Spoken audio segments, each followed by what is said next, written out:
12 वर्षों में जनी शिकार होता है, हमारा परंपरा होता है जनी शिकार करना। महिलाएं निकलती हैं शिकार करने के लिए। तो आप कुर्मी फर्जी लोगों को मैं चेताना चाहती हूँ कि 12 साल ना कंप्लीट होने वाला है। ऐसा कोई सगा नहीं जिसे निशा भगत ने डसा नहीं। कुर्मी का 12 वर्ष पूरा हो चला है। अब निशा भगत शिकार करने वाली है कुर्मियों का। और इसी के साथ एक बड़ा सवाल कि ऐसा कोई सगा नहीं जिसे निशा भगत ने ठगा नहीं। नमस्कार, मैं प्रिंस कुमार सिंह और आप देख रहे हैं पॉजिटिव टॉक्स। अगर अभी तक आपने चैनल को सब्सक्राइब नहीं किया है तो खबरों से अपडेट रहने के लिए कृपया चैनल को सब्सक्राइब कर लीजिए। और जो लोग ऑलरेडी कर चुके हैं उन तमाम लोग को हृदय धन्यवाद। अब वापस आते हैं अपनी खबर पर, और ये वीडियो थोड़ा लंबा हो जाएगा, लेकिन निशा भगत ने शेरनी की तरह जो ललकार भरी है वो वीडियो आपको जरूर देखना चाहिए। और ऐसा लगता है कि हेमंत सोरेन के बाद निशा भगत को आदिवासियों ने अपना नेता मान लिया है। जरा आप ये बयान सुनिए। जाना मेरे लिए एक ऐसा अपॉर्चुनिटी था जो कि वाकई इस झारखंड के परिप्रेक्ष्य में जन मुद्दाओं को उठाने की बात जो कर रहा था जयराम महतो, तो मैंने उनको देखा भाषा आंदोलन करते हुए, मैंने उनको देखा 1932 का खतियान की बात करते हुए, यहाँ के जन मुद्दाओं को उठाते हुए देखा। लेकिन जब करीब से मैंने उनको देखा, समझा, तो मुझे ऐसा फील हुआ, मुझे बताने की इन लोगों को जरूरत नहीं पड़ी। इन लोगों ने अपना चाल चरित्र, इन्होंने अपनी जो मनसा है उन्होंने स्वतः पूरी जनता को दिखाने का काम किया। मुझे किसी के बारे में टिप्पणी करने की आवश्यकता नहीं पड़ी और लोगों ने अपने भावनाओं को व्यक्त कर दिया। कुर्मी और कुर्मी में क्या अंतर है, और लगातार अपनी मांग जो है उनकी एसटी में समायोजित होना, ये कैसी मांग है और क्यों? देखिए, चूंकि पूरा भारत का इतिहास है कि इस देश में आदिवासी जो है देश का प्रथम नागरिक है, और कुर्मी जो है ये अपने आप को जो अभी आदिवासी घोषित करने में लगे हुए हैं। तो मैं इनको बताना चाहती हूँ कि 1901 की जनगणना में जब भारत सरकार ने जनगणना की थी तो इनको कृषक कहा गया था, और इनको खेती करने के लिए ही विशेष तौर पे हमारे यहाँ पे लाया गया था, और हमने इनको खेत दिया, इनको बनाया खेत इनको खेती करने के लिए दिए हम। और रही बात की इनकी आदिवासी बनने की, तो 1926 में, 1929 में और 1931 में इन्होंने ऑल इंडिया कुर्मी क्षत्रिय एसोसिएशन में खुद को क्षत्रिय माना, और इन्होंने कहा कि हम उन गरीब तबके के आदिवासी कहलाना नहीं चाहते हैं, हम शिवाजी के वंशज हैं, हम क्षत्रिय हैं। उन्होंने खुद डिनाई किया। ये सक्षम लोग हैं, ये क्रीमी लेयर के अंतर्गत आने वाले लोग हैं। उसके बावजूद इस संविधान ने इनको ओबीसी में डाला। ओबीसी का 2 कैटेगरी होता है, एक BC 1 और BC 2, और BC 1 में होता है EBC, एक्सट्रीम बैकवर्ड क्लास। और ये एक्सट्रीम बैकवर्ड क्लास के लोग, अगर पूरे संविधान में उनको एक विशेष जगह दी गई है, उसके बावजूद इस झारखंड में जिस तरीके से अफरा तफरी इन लोगों ने मचा दिया है, इनका कहना है कि हम 65,000 वर्ष पहले आए। तो क्या 65,000 साल तक वो शोषित होते रहे? क्या अपनी मांग को जिस तरीके से आज दूसरा नेपाल बनाने की बात करने वाले लोग, जो कुर्मी समुदाय के लोग हैं, वो आज कह रहे हैं कि नेपाल बना देंगे, आज कह रहे हैं कि मणिपुर बना देंगे। तो ये उन लोगों की मानसिकता झलकती है कि उन लोग किस मानसिकता के साथ वो आदिवासी बनने की चाहत रख रहे हैं। सबसे पहले तो कुर्मी समुदाय ने कहा कि हम 27-28% है, और जेलकेम के सुप्रीमो डुमरी विधायक ने कहा कि 8 से 10% है। लेकिन सच्चाई यह है कि कुर्मी समुदाय के लोग जिस तरीके से महतो लिखते हैं, महतो कोई जाति है क्या? कुड़माली कोई जाति है क्या? वो तो बोलते हैं लगातार कि कुर्माली भाषा जो है वो सदियों से चलती आ रही है। देखिए, उनके समुदाय के एक पढ़े लिखे बुद्धिजीवी व्यक्ति जो जिनका नाम है दीपक पुरनियार, उन्होंने एक चैनल में कहा कि आदिवासी 4 गांव में नहीं है। तो ऐसे दिग्भ्रमित करने वाले कुर्मी समुदाय से आज पूरा झारखंड ही नहीं, पूरा राज्य ही नहीं, पूरा देश जान रहा है कि ये लोग किस तरीके से छल करते हैं, ये छल परपंच करना किस तरीके से जानते हैं। हमारा जो आदिवासी समुदाय है कभी भी विकास विरोधी नहीं रहा है, और इस झारखंड राज्य में कई तरह के लोग रहते हैं। जिस तरीके से राजस्थान में आप देख लीजिए कि क्रीमी लेयर वाले संपन्न मीना लोग, किस तरीके से मीना समुदाय ने आदिवासी में शामिल होकर के, आप देखिएगा कि जो वाकई गरीब गुरबा भील संप्रदाय के अनुसूचित जनजाति के लोग किस तरीके से अपने आप को अपने आरक्षण से, अपने समुदाय से भिन्न पाते हैं। आज इस झारखंड में भी मीना समुदाय का आगमन हो चुका है। क्या चाहते हैं पूरे झारखंड वासी की कुर्मियों को मीना बना दें? और जो यहाँ की आदिम जनजाति है, यहाँ के आदिवासी जनजाति के लोग, रूढ़िवादी परंपरा को मानने वाले लोग, जो इस देश के प्रथम नागरिक के रूप में जाने जाते हैं, लेकिन आज इस देश ही नहीं, इस राज्य में सबसे अंतिम पायदान पे खड़े हैं आदिवासी समुदाय के लोग। आरक्षण के लिए, राजनीति के लिए ये कुर्मी समुदाय मीना बनना चाहते हैं। और ये निशा भगत कुर्मी समुदाय को मीना नहीं बनने देंगे। ये सक्षम लोग हैं। ये हमारा आरक्षण और राजनीति के लिए हमें मारने, हमें मटिया मेट करने के लिए पूरी तरीके से ट्रेन की पटरी तक आ चुके हैं, रोड तक आ चुके हैं। और इनकी जो भाषा शैली दिख रही है कि किस तरीके से हमारे समुदाय को बदनाम करना, किस तरीके से हमारे समुदाय के लोगों को ओपन चैलेंज करना, तो इन लोग चैलेंज करता है तो मैं इन लोगों को बताना चाहती हूँ कि आदिवासी समुदाय का इतिहास पढ़ के देख लो। चाहे वो मुगल शासक हो, चाहे अंग्रेज हो, चाहे झारखंड को अलग करने की बात हो, वो बोलते हैं लगातार कि हम लोग जब गुलाम भारत था उस समय हम लोग थे, और 1950 में जब आजाद हुआ भारत उस समय उन लोगों का नाम हटा दिया गया। वो जानना चाहते हैं आखिर किसके कहने पे हटाया गया उनका नाम, पहले तो थे वो। देखिए, सबसे बड़ी बात है कि ये कुर्मी समुदाय के लोगों ने ही ये उलगुलान किया। जैसे कि मैंने बताया कि कुर्मी समुदायों ने कहा कि हम ऊंची जाति के हैं, हम क्षत्रिय हैं, हमें क्षत्रिय में रखा जाए, हमें नीची जाति में ना रखा जाए। तो उन्होंने ही कहा, तभी उनको अलग किया गया या फिर उनको एक नाम दिया गया, ये जगह दी गई। तो क्या ये लोग 1950 के बाद अब तक ओबीसी का लाभ और उसका फायदा और उसका मलाई क्यों खाते रहे? इसका भी तो विरोध होना चाहिए। मतलब कि आप दोनों हाथ में थाली चाहते हैं। और आज जानते हैं कि आपके समुदाय के लोगों ने झारखंड अलग करने में जो योगदान दिया है, इसका मैं सम्मान करती हूँ। लेकिन अगर आपको हमने अपने खेत को जोतने के लिए, हल चलाने के लिए, वहां फसल उगाने के लिए दिया था, हमने अपना खेत आपको अपने नाम करने नहीं दिया था। क्या ये समुदाय के लोग हमारे समुदाय को जो मानने वाले की बात करते हैं, हमारे हो में, मुंडा में, संथाली में, उरांव में या अन्य जनजाति के लोगों में एक दूसरे से शादी ब्याह भी होता है?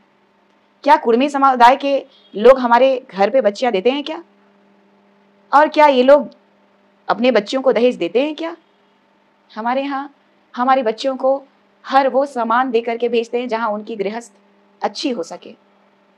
तो ये जो कह रहे हैं, आप कहिए कि जो आदिवासी समुदाय के लोग जो है प्रकृति पूजक हैं, जो प्रकृति को महादेव के रूप में पूजते हैं, हिंदू समाज के लोग भी हमारे पूरक हैं, तो क्या वो हमारा आरक्षण ले लिए क्या?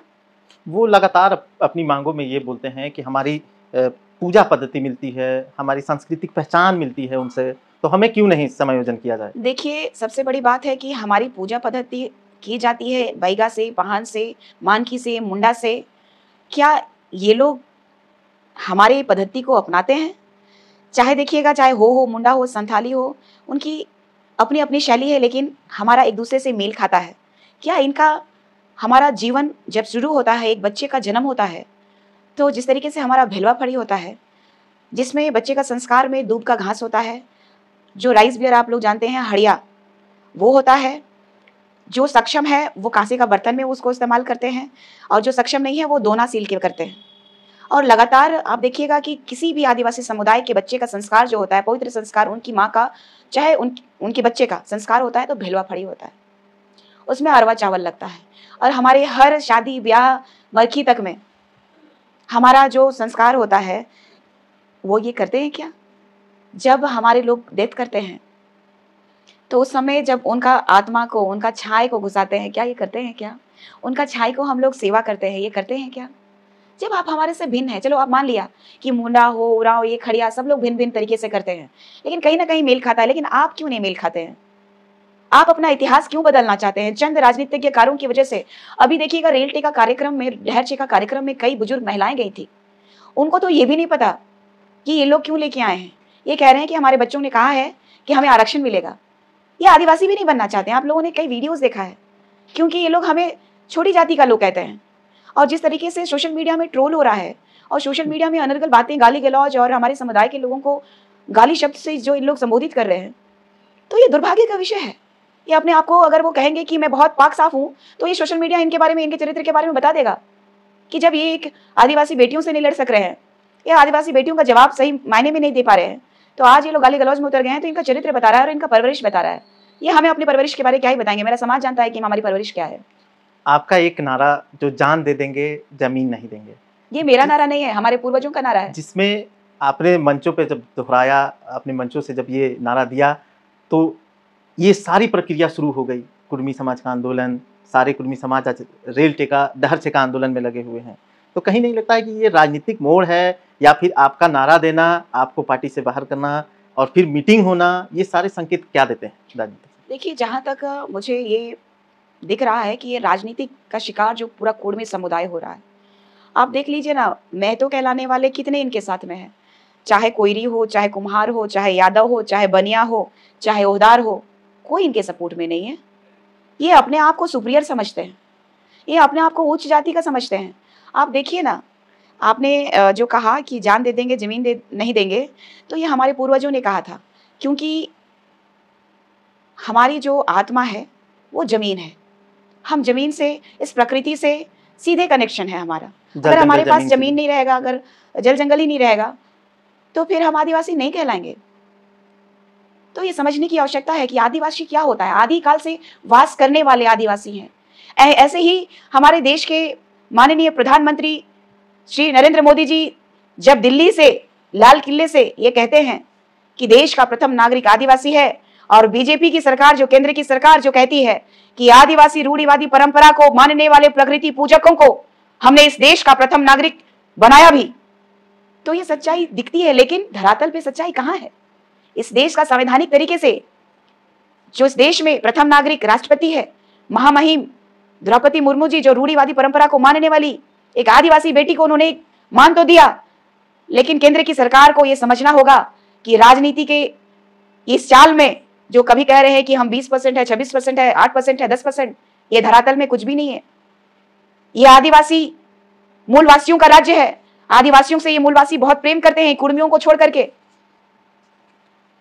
आज जो स्थिति उत्पन्न हुई है कि कुर्मी वर्सेस आदिवासी, तो इन्होंने चुनौती दिया और मैंने कहा कि आदिवासी पैदा होते हैं, आदिवासी बनाए नहीं जाते हैं। और पुनः मैं कहूंगी आपके चैनल के माध्यम से, आदिवासी पैदा होते हैं, आदिवासी बनाए नहीं जाते हैं। आपने अभी जो रूढ़िवादी का बात बताया, आप कहती हैं कि असली आदिवासी वही है जो अपने रूढ़ी प्रथा को मानता है। आज के समय में ज्यादातर आदिवासी रूढ़ी प्रथा को फॉलो नहीं करते हैं, और आप खुद कौन सी रूढ़ी प्रथा को फॉलो करती हैं, क्या आप बताएं? चूंकि हमारा जो देश है पूरी तरीके से सर्वधर्म को मानने वाला ये राष्ट्र है, और हमारे जो आदिवासी क्षेत्रों को इस सरकार ने, इस संविधान की सरकार ने, इस संविधान में भी हमारे लिए एक विशेष संविधान है। ये 5th शेड्यूल का ये राज्य, जहाँ पे बहुत ही पहले स्वशासन लागू कर देना चाहिए था, जहाँ हमारा एक अलग व्यवस्था चलता है, जैसे हमारे उड़ावों का पढ़ा व्यवस्था चलता है। पढ़ा व्यवस्था जो ग्राम सभा के माध्यम से किसी भी समुदाय को हमारी रूढ़िवादी परंपरा में हस्तक्षेप करने की इजाजत नहीं है। लेकिन ये सत्ताधारी लगातार हमारे समुदाय के लोगों को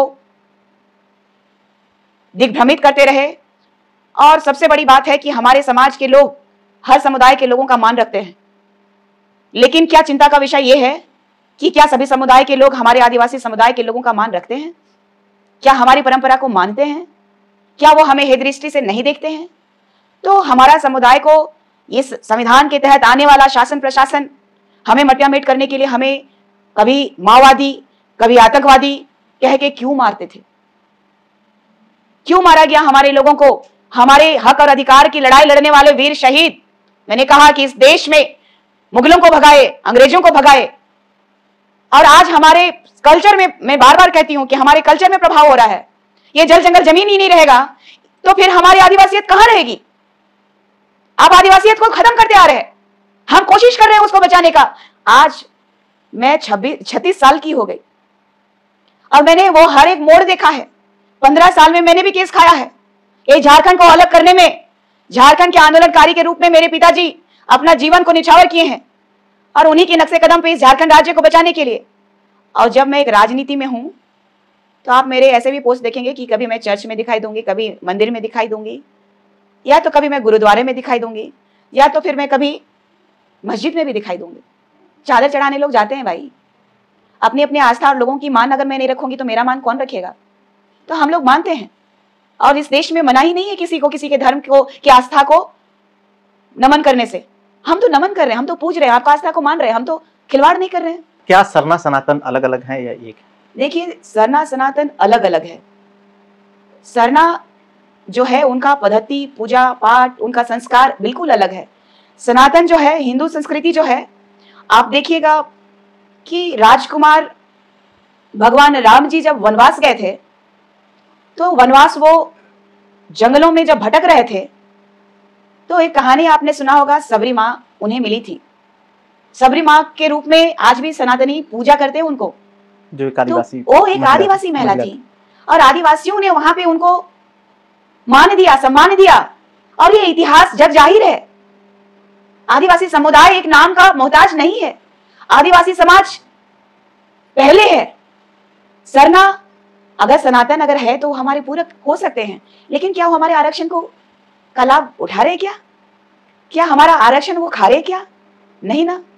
तो फिर हम उनके विरोधी कैसे हो सकते हैं? वो हमारा मान भी रखते हैं, वो हमारे प्रसाद को भी ग्रहण करते हैं। हम जब करम पूजा, जब करम देवता को, जब हमारे देवी देवताओं का, जो गांव के देवी देवताओं का आह्वान करते हैं, तो हमारे यहाँ वो शरीक होने आते हैं, और हमारे हर पूजा पाठ में, हमारे विधि विधान में वो संलिप्त रहते हैं। कभी उन्होंने हमारा विरोध भी नहीं किया, तो हम कैसे उनको हम कह सकते हैं कि हमारे विरोधी हैं? हमारे भाई हो सकते हैं, हमारे गार्जियन नहीं हो सकते, क्योंकि हम सबसे पहले हैं, आदिवासियत सबसे पहले है। क्योंकि सुप्रीम कोर्ट ने भी 2010 और 11 में यह फरमान दिया था कि इस देश का मूल नागरिक है तो आदिवासी है। जब इस देश का सुप्रीम कोर्ट, जब इस देश का संविधान जब हमें प्रथम स्थान देता है, तो इस देश के राजनेता कौन होते हैं? इस देश के ठेकेदार कौन होते हैं? इस देश का मूल मालिक आदिवासी है। इस बात को समझना होगा। हमारे अस्तित्व को, हमारे लोगों को धूमिल करने की कोशिश की जा रही है। अगर जो इस संविधान को नहीं मानता हो, और अगर सुप्रीम कोर्ट को नहीं मानता हो, मतलब उन्हें पाकिस्तान चला जाना चाहिए, बांग्लादेश चला जाना चाहिए। सिंपल सी बात है। अगर आप एक आदिवासी को गाली दे रहे हैं, तो क्या आप महामहिम राष्ट्रपति द्रौपदी मुर्मू को भी गाली दे रहे हैं? बिल्कुल बिल्कुल। एक आदिवासी को गाली देना इस भारत के संविधान में कानूनन जुर्म है। और ये आप देख रहे हैं कि लगातार ये कुर्मी समुदाय के लोग अपना चाल चरित्र से किस तरीके से गाली देकर के आदिवासी समुदाय को नीचे दिखाने का काम कर रहा है। तो ये लोग ओपन चैलेंज कर रहे हैं संविधान को, ये लोग ओपन चैलेंज कर रहे हैं सुप्रीम कोर्ट को। ये हमें आदिवासियों को गाली देना मतलब समझ रहे हैं कि इस देश के प्रथम नागरिक को, मूल नागरिक को गाली दे रहे हैं। उनको गाली दे रहे हैं जो इस भारत देश को बनाने में, संवारने में, और आज भी अगर संस्कृति बची हुई है, भारत अगर संस्कृतियों से जाना जाता है तो आदिवासी समुदायों के द्वारा ही जाना जाता है। तो ये दुर्भाग्य का विषय है। आज भी देखिएगा इस भारत देश में आदिवासी जो लोकसभा में 102 सीटों में लगभग विराजमान है। अगर चाह ले आदिवासी तो इस देश का प्रधानमंत्री को भी हिलाने का ताकत रखता है आदिवासी। लेकिन बहुत मृदुभाषी होते हैं, अब मिनिमम रिसोर्सेस में जीने वाले होते हैं, जल जंगल जमीन को संरक्षित करने वाले होते हैं। आज तक हमारे आदिवासी समुदाय को पीछे इसलिए रखा गया क्योंकि सबसे बड़ा ताकतवर अगर इस देश का, भारत का प्रथम नागरिक है तो आदिवासी समुदाय है। आज कुर्मी समाज की बात करें तो ओबीसी क्रीमी लेयर 1 में और भी कई जातियां जो हैं शामिल हैं। आज कुर्मी समाज बोल रहे हैं कि हम एसटी में समायोजित, कल और कोई समाज आएगा तो आदिवासी कहाँ जाएंगे? जिनके पास खुद की बहुत कम व्यवस्थाएं हैं, जिनके पास खुद की रिसोर्सेज नहीं है, सरकार उन्हें खुद पलायन के भरोसे वो हैं, दूसरे राज्यों में काम कर रहे हैं। झारखंड से कई ऐसे आदिवासी परिवार जो कि देश के अलग अलग कोने में रह रहे हैं। तो फिर एक समुदाय को, एक समाज को एसटी में समायोजन करने की मांग कितना सही है और कितना गलत है? देखिए, अगर सही बोला जाए तो आदिवासी कौन है इनको समझना होगा, और पूरे देश के लोगों को समझना होगा कि आदिवासी कौन है। महज ये आरक्षण का खेला है। आदिवासी कोई बना नहीं जाता है। आदिवासी आदिकाल से वास करने वाले रूढ़िवादी परंपरा के लोग हैं। और ये लोग अगर ओबीसी हैं तो दो कैटेगरी है, मैंने बताया। BC 1 में, EBC में आते हैं ये, और EBC में सोच लीजिए BC 1 में कौन कौन लोग आते हैं बताओ? तांती आते हैं, कुर्मी, कुड़मी, महतो आते हैं, चंद्रवंशी आते हैं, धानुक आते हैं, तमरिया आते हैं, केवट आते हैं, वैसे ही BC2 में देख लीजिए कुशवाहा आते हैं, घटवार आते हैं, बनिया आते हैं, कोयरी आते हैं, कुशवाहा कोयरी। तो सबसे बड़ी बात है, और देख लीजिए अभी अंसारी चाह रहे हैं कि हम आदिवासी बन जाएं, अभी देखिए घासी चाह रहे हैं कि हम आदिवासी बन जाएं। तो आदिवासी बना नहीं जाता। या आरक्षण के लिए सारे लोग आदिकाल से रह रहे हैं, कह के आदिवासी बना नहीं जा सकता। आरक्षण लेना है तो आप OBC का आरक्षण बढ़वाइए, सरकार से कहिए। आरक्षण आदिवासियों को मिला है तो वो इस देश के प्रथम नागरिक और सबसे गरीब तबके के लोग और अपने मिनिमम रिसोर्सेज में जीने वाले लोग हैं, आदिम जनजाति के लोग हैं, तो उनका आरक्षण को छेड़ने की कोशिश ना करें। आप OBC में हैं, OBC का आरक्षण बढ़वाइए, आप सरकार से मांग रखिए। ये जिद क्या करना है कि हम आदिवासी ही बनेंगे? आदिवासी बना नहीं जाता है, ये सच्चाई है। बात आपके पूर्व पार्टी जहां से आपने निकला है, जहां से आप निकली हैं, JLKM की करें तो जयराम महतो की विचारधारा पे क्या आप रखती हैं अपनी बात? देखिए, जिस तरीके से सोच थी और उन्होंने अपनी सोच को उजागर कर दिया, तो मेरे कुछ कहने से कुछ नहीं होता, क्योंकि उन्होंने अपनी मंशा जग जाहिर कर दी है कि वो कुर्मियों के बेटे पहले हैं, उसके बाद कोई पार्टी की बात करिए। उन्होंने साफ जाहिर कर दिया कि पहले मैं कुर्मी का बेटा हूँ, उसके बाद में JLKM पार्टी। उसी तरीके से सुदेश महतो जी ने भी अपने आप को ये जग जाहिर कर दिया कि पहले वो कुर्मी के बेटे हैं, उसके बाद में उनके लिए पार्टी है। तो ऐसे लोगों को जो अपने समुदाय के लिए कट्टरता रखते हैं, इस देश में सभी धर्म को मानने की इनको क्षमता होनी चाहिए। अगर आप पार्टी चला रहे हैं तो सभी लोगों को लेके चलना चाहिए। तो इनकी मानसिकता जो है, कट्टरता जो है, इनकी जो राजनीतिक षड्यंत्र है, वो पूरा झारखंड राज्य ही नहीं पूरा देश देख रहा है। आपके पुराने साथी कहें और JLKM के नेता संतोष जी का मैंने जिक्र कर रहा हूँ, वो आपके मीडिया में ये बयान देते हैं कि आपके खिलाफ वो भी कि ऐसा कोई सगा नहीं जिसे निशा भगत ने डसा नहीं। तो सबसे पहले मैं उनको एक बात बताना चाहती हूँ कि जहाँ जहाँ ये लोग हमको बुलाते थे ना कि जयराम महतो जी से भेंट करवा देंगे, तो वहाँ का बिल भी निशा भगत देती थी।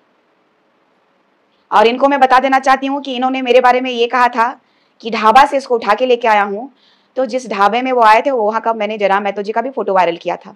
वो ढाबा की मैं संचालिका हूँ और मैं उस आदिवासी परिवार से बिलोंग करती हूँ जहाँ आदिवासी समाज मेहनत करता है, मेहनत कश होता है, और मुझे अपना काम करने में कतई शर्म नहीं है। मैं अपने ढाबा में झाड़ू भी लगाती थी, मैं अपने ढाबा में बर्तन नहीं मांजती थी, लेकिन इन लोगों ने कह दिया तो ये भी मेरे लिए उपलब्धि हो गई। लेकिन अपने ढाबे में अपना काम करने में हम आदिवासी कभी संकोच नहीं करते। और ये जो लड़का संतोष महतो कह रहा है कि जो शब्द आपने इस्तेमाल किया, तो मैं इनको बताना चाहती हूँ कि अभी 4 दिन पहले एक लड़का फ़ोन किया कि दीदी संतोष महतो को मैंने 25,000 रुपया दिलवाया है, आप एक बार मदद कीजिए ना, आप फ़ोन करिएगा तो डर से दे देगा। तो इनका चाल और चरित्र हम नहीं बताएंगे, जनता बताएगा। ये अपने आप को सुपीरियर समझते हैं। मैं तो ढाबे की संचालिका होकर के भी एक निम्न स्तर की आदिवासी बेटी हूँ। ये लोगों के पास तो कुछ भी नहीं है, सिर्फ और सिर्फ चंदा उगाही करके अपना परिवार चला रहे हैं। और राजनीति करने वाले लोग मेरे आदिवासी समुदाय की बेटी के बारे में अगर ये लोग कहेंगे, तो मुझे जहां तक लगता है कि इन लोगों की मानसिकता का पता चलता है कि इन लोगों के मन में आदिवासियों के लिए कितनी कटुता है। आपने आरोप लगाया था, और इसकी सच्चाई मैं नहीं जानता हूं, आपने आरोप लगाया था कि आपसे स्कॉर्पियो और 10 लाख रुपए भी मांगे गए थे जब आप टिकट लेने की बात कही थी। देखिए, एक सिंगल निशा भगत ही ये बात नहीं कह रही है। आप ये जयराम महतो जी का जो पार्टी के उम्मीदवारों का लिस्ट निकाल के देख लीजिए कि कौन माफिया है, कौन कितना पैसा दिया है। आप उनका रिकॉर्ड भी देख लीजिए, हर एक दूसरा दिन तो आता है कि इतना पैसा दीजिएगा तो पद देंगे। तो मैंने तो नहीं कहा था, लोग कह रहे हैं ना कि JLKM पार्टी जो है कंपनियों को जा करके धमकाती है। तो बहुत सारे प्रकरण भी आए थे, हमें भी लगता था कि लोग झूठ बोल रहे हैं, लेकिन जब अपने साथ बीता, मेरे साथ जब बीता, तो लगा कि ये लोग प्रताड़ित लोग हैं। जिस तरीके से मैं प्रताड़ित थी, लेकिन समय का इंतजार कर रही थी। मैं छोड़ के जाती तो इतनी चीज़ों का खुलासा नहीं हो पाता, और जो होता है वो अच्छे के लिए होता है। उनके पार्टी से निष्कासन करना और हर चीज़ों का उजागर होना मैंने इसलिए नहीं कहा था क्योंकि मुझे पहले ही आभास हो चुका था। जिस समय में मैं ईसाई समुदाय के बारे में जो उलगलान की थी कि आदिवासी समुदाय को तोड़ना, उनकी परंपराओं के साथ मटियामेट करना बंद कीजिए, उसी समय कई आदिवासी समुदाय के लोग जो क्रिश्चियनिटीज़ को अपना चुके हैं, गुमला जिला के जिला अध्यक्ष जो JLKM के हैं रघुनंदन उरांव, उनका मैसेज आया कि ईसाई समुदाय के बारे बोलोगी तो तुमको कोई इज्जत नहीं देगा और JLKM में तुमको रहने नहीं देंगे। तो ये मैसेज का स्क्रीनशॉट मैंने जयराम भाई को भेज दिया था। ये जब हुआ प्रकरण, उसके बावजूद 20, 30, 40, 20, 25 मान लीजिए ना, 10 मान लीजिए, क्योंकि हमारे पास प्रमाण भी है कि इन लोगों ने किस तरीके से निशा भगत को पार्टी में निकालने के लिए वो हर हथकंडा आजमा लिया। उस समय विधानसभा से निकल के विधानसभा सत्र के दौरान जयराम महतो जी ने कहा था, निशा दीदी अपने समाज की बेटी है, पहले वो अपने समाज की बेटी है, उसके बाद पार्टी की। तो जब मुझे स्वतंत्रता थी, जब उन्होंने राजनीति खेला वहाँ, ऐसा क्या हुआ कि कुर्मियों को मैंने बोला तो उनको मिर्ची लग गई। कुर्मी समाज मतलब समाज है और ईसाई समुदाय समाज नहीं है, तो इसमें तो पता चलता है कि ईसाई समुदाय के लिए कोई प्रेम नहीं था इनके लिए। और अपना जब कुर्मी समुदाय के लिए निशा भगत बोली तो आज प्रेम उजागर हो गया और निशा भगत को निकाल दिया। तो इनकी मानसिकता तो ऐसे ही झलक रही है। कई आदिवासी नेता जेल के पार्टी पे आरोप लगाते हैं कि उन्हें बस इसलिए आगे नहीं आने दिया जाता है कि वो आदिवासी हैं, वो कुर्मी नहीं है। जैसे पूजा महतो को आंदोलन में आगे रखा जाता है, आपको पीछे रखा जाता था, तो इस पे क्या कहेंगे? नहीं, इस पे मैं यही कहना चाहूँगी कि उनके किसी आंदोलन में मैं नहीं रही, उनके किसी आंदोलन में मैं नहीं रही। हाँ, मैंने सुनी थी कि आदिवासियों को पीछे रखा जाता है। आदिवासी, आप देखिएगा वार्षिक अधिवेशन का आप वीडियो फुटेजेस निकाल के देख लीजिएगा, अंतिम में बैठी हुई थी। मैंने मान रखा, तब भी मान रखा और तभी मान रखती थी, लेकिन इनकी मानसिकता का पता तब चला जब ये समाज खेलना शुरू कर दे, जातिवाद खेलना शुरू कर दिया। किसी पार्टी का एक जाति नहीं होता है, सभी समुदाय को लोग को लेके चलना होता है। तो उन्होंने जग जाहिर कर दिया, तो मुझे बोलने की उसकी आवश्यकता भी नहीं पड़ी। आज सुबह मैंने एक लेटर पैड देखा जिसमें लिखा हुआ है आदिवासी कुर्मी समाज झारखंड प्रदेश। देखिए, मैं अपने दर्शकों को भी दिखाना चाहूँगा, ये देखिए। किसने लिखा है? आदिवासी कुर्मी समाज झारखंड प्रदेश। ये कुर्मी समुदाय के लोग, फर्जी इंसान लोग, फर्जी तरीके से आदिवासी जो बनना चाह रहे हैं, तो उनको मैं बोलना चाहती हूँ कि आदिवासियों के संस्कार तो गिना दिए। कभी जनी शिकार करने के लिए निकली है आपकी जनी लोग? 12 वर्षों में जनी शिकार होता है, हमारा परंपरा होता है जनी शिकार करना, महिलाएं निकलती हैं शिकार करने के लिए। तो आप कुर्मी फर्जी लोगों को मैं चेताना चाहती हूं कि 12 साल ना कंप्लीट होने वाला है और आने वाला समय में जो आप लोग अपने आप को टाइगर समझ रहे हैं, तो यही जनी लोग शिकार करेगी आप लोगों का, याद रखिएगा। इसीलिए अपना नाम टाइगर से हटा लीजिए। जंगली जानवरों को शिकार हम लोग जबरदस्त करते हैं।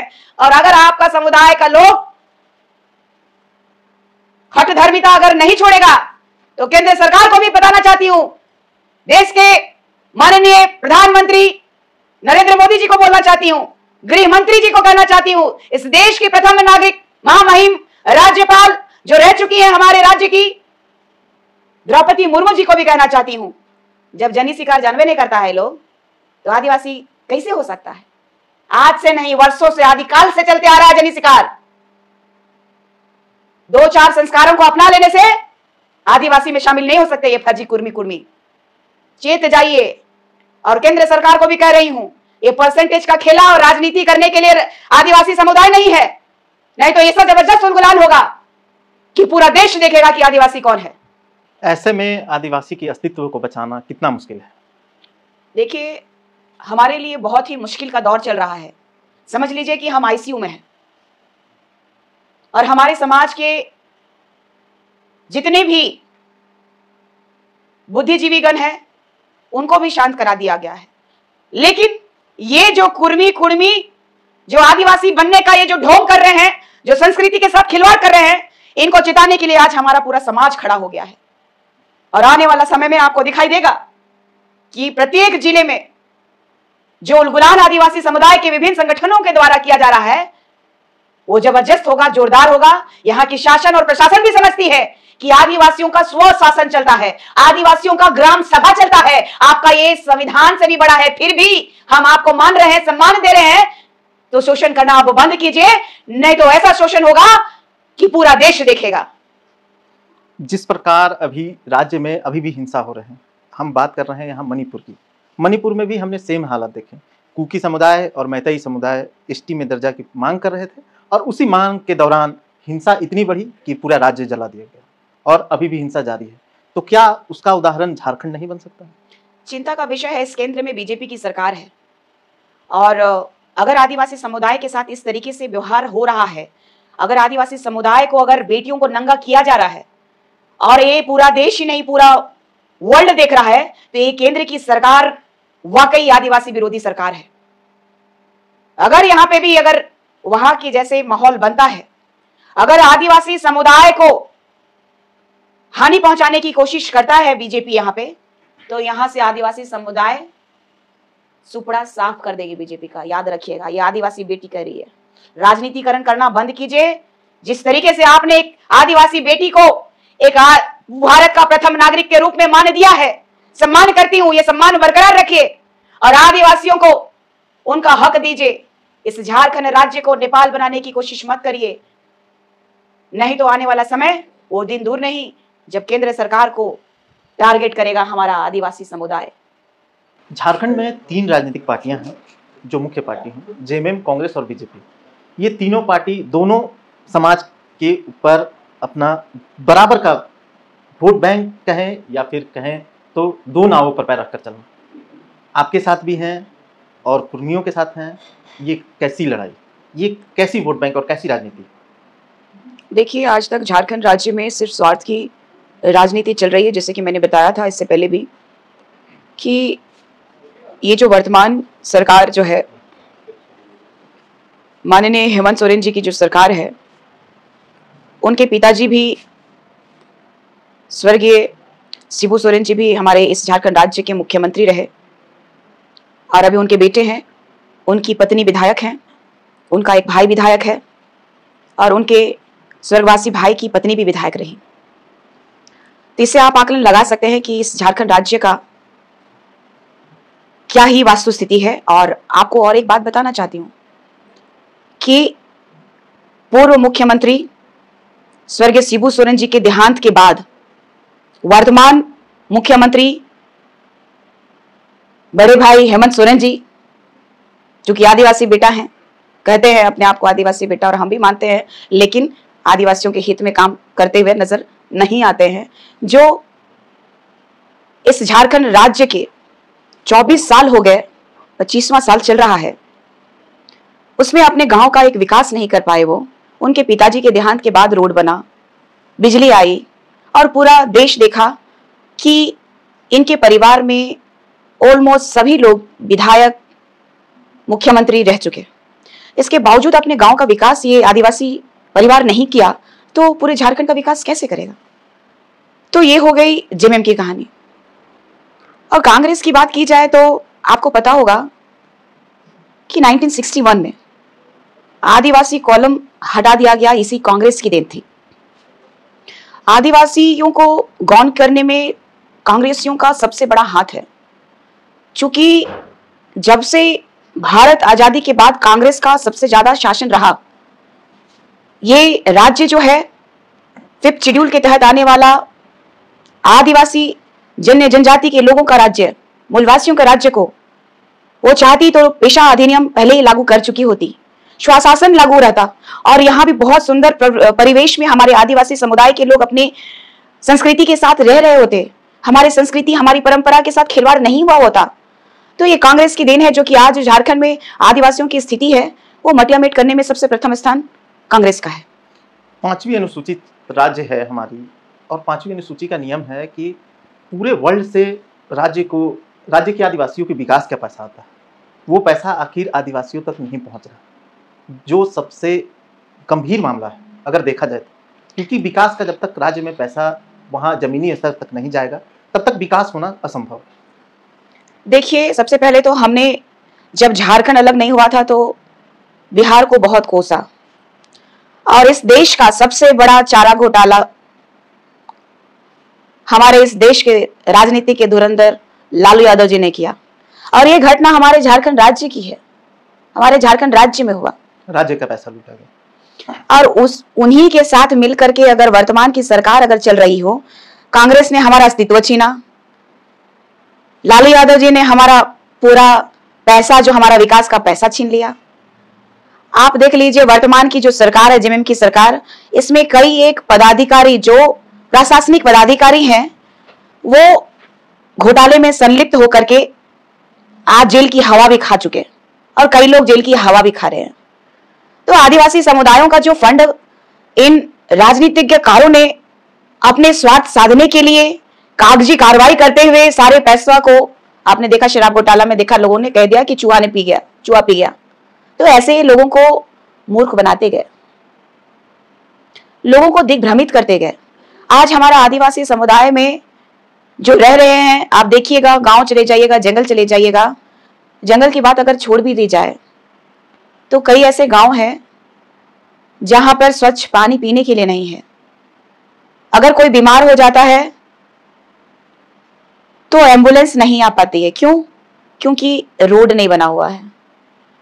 और साथ ही साथ जिन गांवों में पुल पुलिया पार करके जाना पड़ता है, उन गांवों में बरसात के मौसम में सारा आवागमन ठप हो जाता है।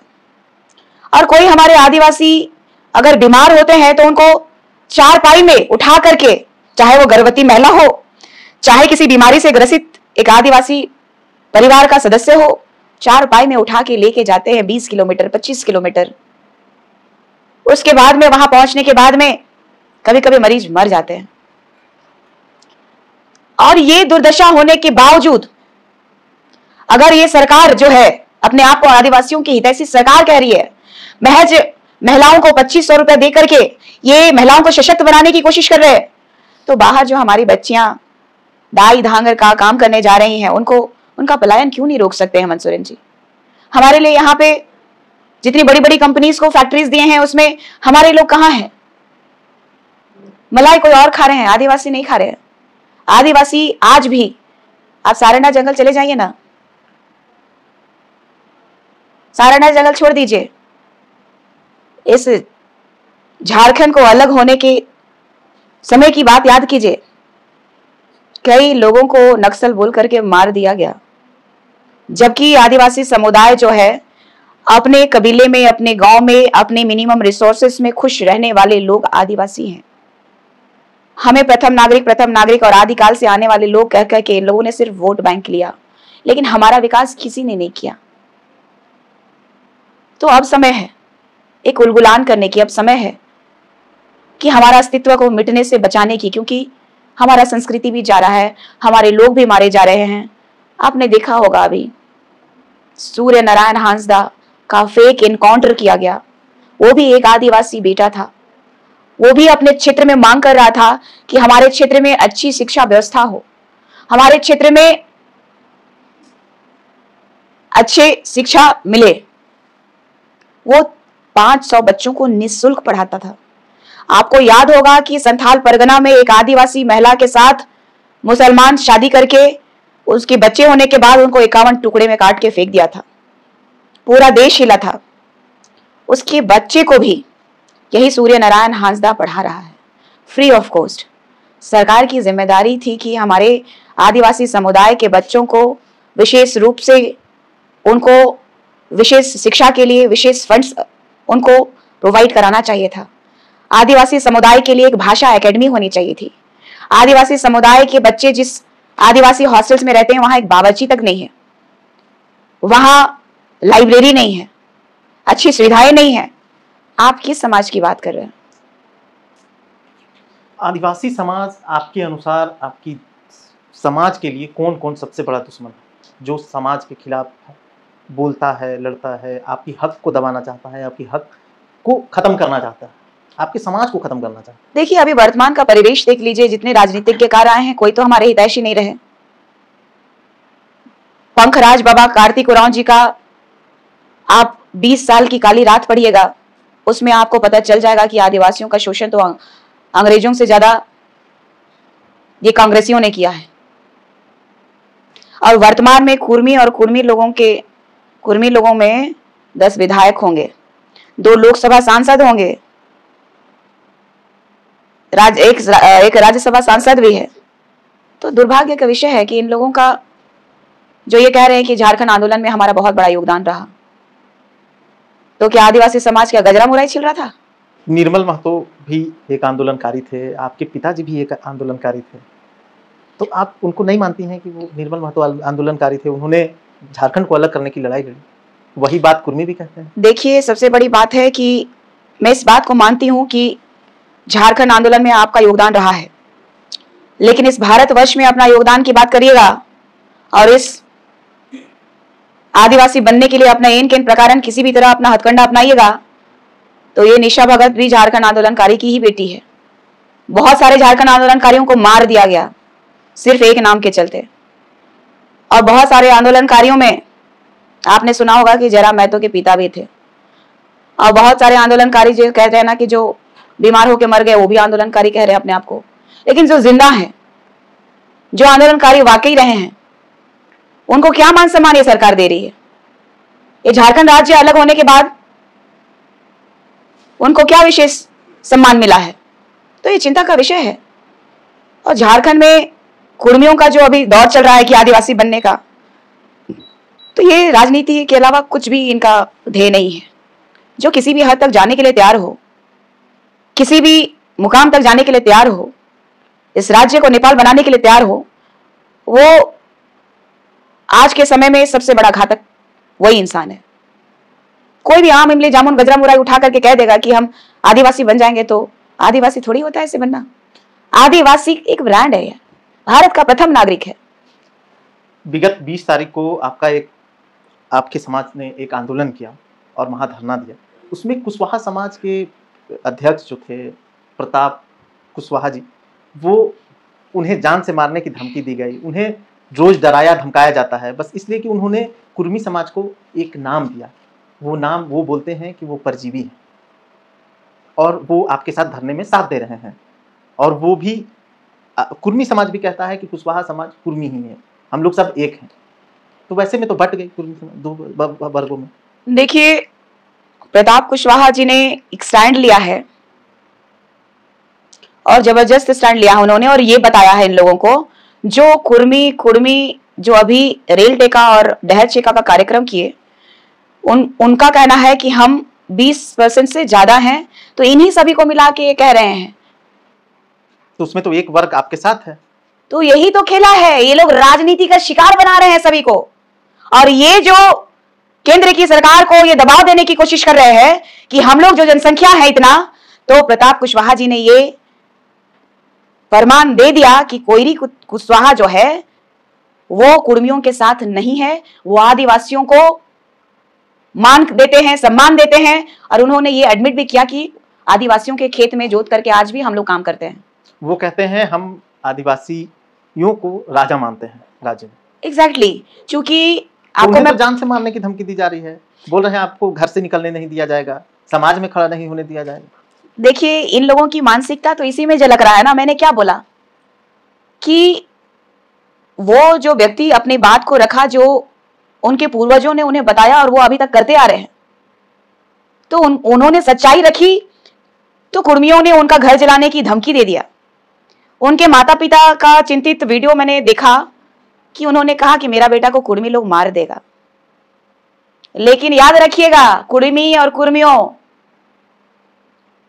भाई भाई किसको होता है ना, वो इन्होंने बता दिया। तो वो तो बोलते थे मांझी महतो भाई भाई, मांझी महतो इसीलिए भाई भाई कुर्मी बोलते थे क्योंकि स्वर्गीय निर्मल महतो जी ने हमारे पूर्व मुख्यमंत्री स्वर्गीय दिशम गुरु जी को कुछ पैसे दिए थे राजनीति में, और उनकी जान बचाने के लिए उनको आश्रय दिया था।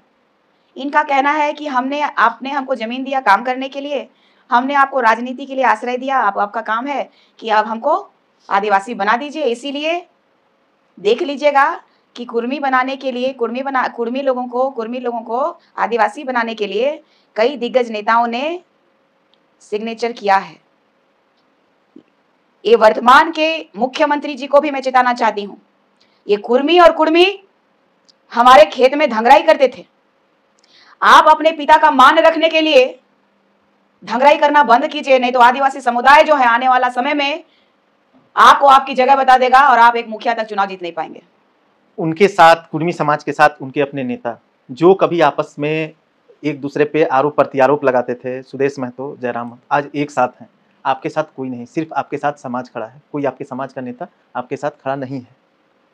तो ऐसे में लड़ाई लड़ना कितना मुश्किल है। देखिए, हम लोग संघर्षों में पले बढ़े लोग हैं, और संघर्ष जो है हमारा दिनचर्या में भी होता है, और ये जनता नेता बनाती है। अगर नेता समाज से परे हैं और समाज को वो नहीं पूछ रहे हैं, तो इन नेताओं को जनता जो है, अपना जो समाज है, उनकी औकात बताने का काम करेगी। और मैं खुशनसीब वो बेटी हूँ जो कुर्मी और कुर्मियों के द्वारा इतनी गालियां जो दी जा रही हैं, और जो मेरा समाज जो मेरे साथ है, आपके चैनल के माध्यम से मेरे तमाम समाज के, हमारे गार्जियन, हमारे सहपाठी, हमारे भाई बहन, हमारे तमाम लोगों को मैं धन्यवाद दूंगी और आभार प्रकट करती हूँ कि आपकी बेटी को जो मान दिया है आपने, वो इतिहास में लिखा जाएगा। आपको डर नहीं लगता है, धमकियां नहीं मिलती हैं क्या? आदिवासी बेटी हूँ और मैं भगवान बिरसा मुंडा जी की, मैं तात्या भील जी की, मैं वीर बुधू भगत जी की, मैं सिद्धू कान्हो जी की, मैं फूलो जानो की, मैं वो वीरांगना बेटी हूँ जो अपना बलिदान भी अपने समाज के लिए हंसते हंसते दे दूंगी। इन कुर्मियों को बलिदान का पता ही क्या है। हमारे कई वीर शहीदों ने इस देश के लिए, इस राज्य के लिए शहीद हो गए। तो निशा भगत तो एक छोटी सी आदिवासी गरीब गुरबा की बेटी है। झारखंड राजनीति में एक अभी नया मोड़ आया है, जो हमने अभी 5 से 10 सालों में देखा कि यहाँ जो आंदोलन करता है वो नेता बनता है। आप भी आंदोलन कर रही हैं, तो आप भी नेता बन जाइएगा। देखिए, मैं अपने हक और अधिकार की बात कर रही हूँ। जब मैं पैदल यात्रा करके गुमला से रांची राजभवन पेशा अधिनियम 1996 को लेकर के जब पैदल यात्रा कर रही थी, तो मैं जेल कैंप पार्टी में थी और कुर्मी समुदाय के लोग लगातार विरोध किए हैं कि पेशा अधिनियम यहाँ लागू नहीं होने देंगे। जबकि पेशा अधिनियम कानून जो है आदिवासियों का स्वशासन को लागू करने में, यहाँ का ग्राम सभा को लागू करने में, आदिवासियों की अस्मिता को बचाने में सबसे बड़ा अहम कड़ी है। अब जब उनके आप विरोधी रहे हैं, तो समझ लीजिए कि उनकी मंशा क्या है। सिर्फ और सिर्फ ये राजनीति के लिए अपने आप को ओबीसी से एसटी बनाना चाहते हैं। एक मेरा आखिरी सवाल ये रहेगा कि अपने समाज को क्या संदेश देना चाहिए? मैं अपने समाज को धन्यवाद दूंगी और जिस तरीके से उलगुलान है 2400 जिलों में कुर्मियों का जो मन बढ़ा हुआ है, उन कुर्मियों के खिलाफ एक जन आंदोलन कीजिए और अपने स्तर पे छोटा हो बड़ा हो हर तरह का कुर्मियों को उनकी जगह बताने का काम कीजिए। और महिलाओं को मैं चेताना चाहती हूं, जो आदिवासी महिलाएं हैं, तैयार हो जाइए। 12 वर्ष पूरा होने को है और जनी शिकार शुरू होने को है। और जंगल के जितने भी जानवर हैं, सब जो हमारे लोगों के जो जितने भी घरेलू जानवर हैं, उनको खाने का काम कर रहे हो, चाहे हमारे समाज में धूमिल पैदा करने की कोशिश कर रहे हो, ऐसे लोगों का भी हमें जनी शिकार करना होगा। तमाम आदिवासी महिलाओं को मैं कहना चाहती हूं कि एक होइए, उठिए, जागिए। इस बार का जनी शिकार जबरदस्त होगा, चाहे नेताओं का होगा, चाहे जंगल के जानवरों का होगा। हमारे नए कार्यक्रम जोहार डायरीज में आने के लिए बहुत बहुत धन्यवाद मैम। आप सबों का बहुत बहुत धन्यवाद कि आपने एक गुमला गांव की एक गरीब बेटी को आपने अपनी बात रखने का मौका दिया। आपने समझा कि आदिवासी आज वाकई बहुत ही तकलीफ में है, जो इस देश के प्रथम नागरिक आज वाकई अंतिम पायदान में है। तो इसके लिए मैं आप सभी को, तमाम टीम को मैं धन्यवाद देती हूँ। आपकी क्या प्रतिक्रिया है? अपनी प्रतिक्रिया जरूर दीजिएगा। जुड़े रहें हमारे साथ। जय हिंद, जय भारत।